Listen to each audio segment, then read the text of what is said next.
For more than 4,000 years, the pyramids of Egypt have been explained as tombs, monumental graves built for dead kings, symbols of power, religion, and the afterlife. Massive, mysterious, but ultimately settled. That story is taught early and repeated often, but it quietly avoids a question that refuses to go away. Why would a civilization build something this precise, this permanent, and this complex, just to hold a body? Nothing about this discovery began with curiosity or ambition.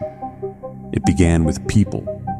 Tourists crossing the plateau, buses stopping closer than they once had, temporary walkways laid across ground that had not been disturbed for generations, equipment, barriers, and crowds pressing down day after day. With more weight and vibration passing over the site, planners asked a simple, modern question. Is the ground still stable?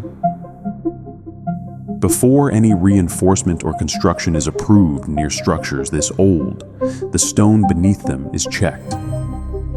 Quietly, routinely. The kind of work that almost never changes history. This was expected to be one of those checks. Most underground surveys don't lead anywhere. Readings blur, shapes dissolve, and patterns fade when the data is checked again. Most of it gets dismissed because it doesn't hold together long enough to mean anything. And that's how this began. Faint forms appeared deep below the surface. Nothing dramatic, nothing alarming. They were expected to disappear. The survey was run again, and the same forms returned. They appeared in the same places, at the same depths, holding their shape when they shouldn't have. Where underground noise usually smears and scatters, these patterns remained fixed.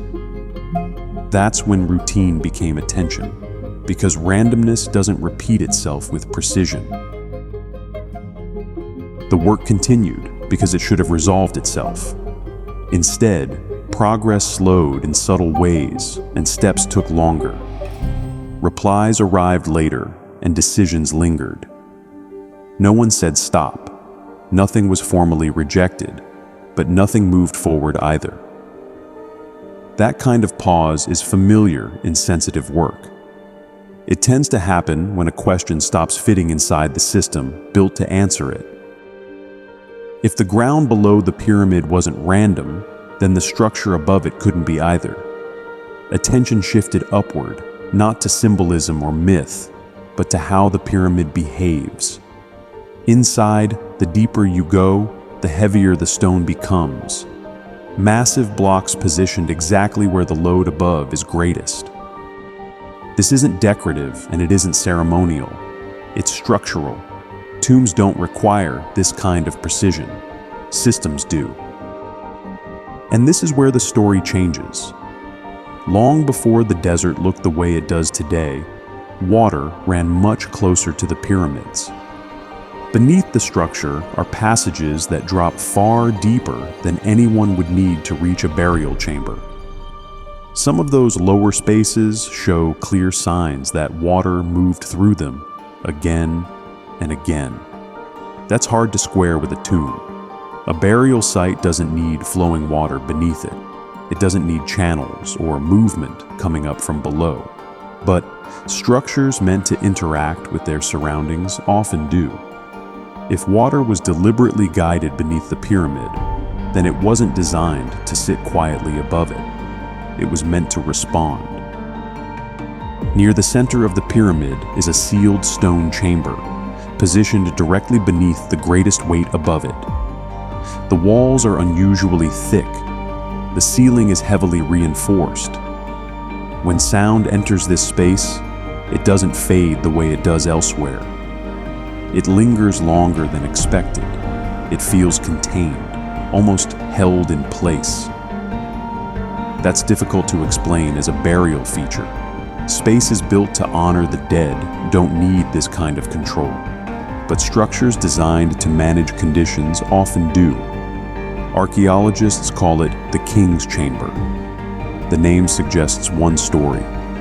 The structure itself suggests another. At this point, some researchers start to outline an idea that feels radical at first, mostly because it doesn't match how we've been taught to think about the pyramid. They argue it wasn't designed as a tomb, that its layout, materials, and placement make more sense if it was built as part of a larger system meant to interact with its surroundings. Not in the sense of electricity or machinery, and not technology in the modern sense, but a structure responding to forces already present at the site.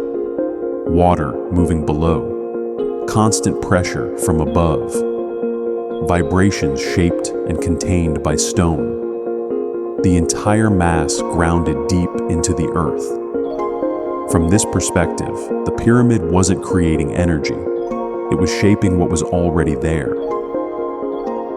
Some researchers go further. They suggest the pyramid's precision, materials, and deep grounding may have allowed it to interact with the Earth's natural electrical and magnetic environment. Not as a source of power, and not as something sending energy outward, but as a structure meant to steady conditions at the site itself. In that view, groundwater wouldn't just pass beneath it randomly. Movement could be slowed, redirected, or dampened. Long-term stress in the land might be eased. Moisture and temperature patterns could settle into something more predictable over time. None of this has been proven. But these ideas are trying to answer a question the tomb explanation never does. Why build something this precise if it was never meant to do anything at all? At the very top of the pyramid, the capstone, the final stone meant to complete the structure, is missing. Whatever this system was designed to regulate, influence, or protect, it was left unfinished. If that absence was intentional, then the pyramids were never monuments to the dead. They were safeguards. And they may be warnings from a civilization that understood the environment far better than we do, and knew what happens when that balance is lost. What remains unclear is whether that knowledge was lost or deliberately set aside. The structure still stands. The ground beneath it still behaves differently. And whatever decision was made at the end of its construction was never reversed. Which leaves a final question that history never answered.